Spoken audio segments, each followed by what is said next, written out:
So we've already looked at how you would chop out any mistakes or unwanted segments from your audio with the selection tool and just deleting sections. This is what's known as destructive editing, because you're literally cutting it out of the waveform altogether, out of the file altogether.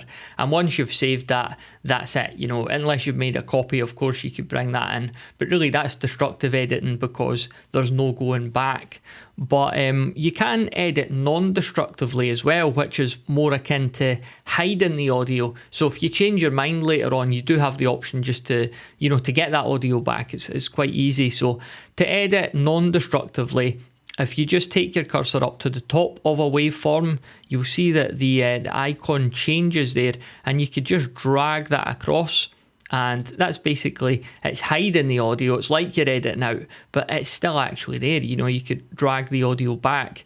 So we talked about splitting clips as well. If I was to split this clip, you'll see that I could drag along here, get rid of all that audio.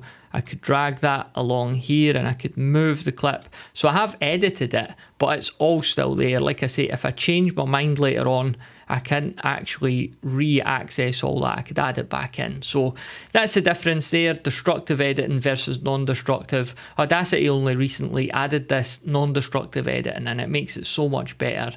It saves you having to have all these backup files all the time. So there you go. That's another option for editing your podcast in Audacity, non-destructive editing.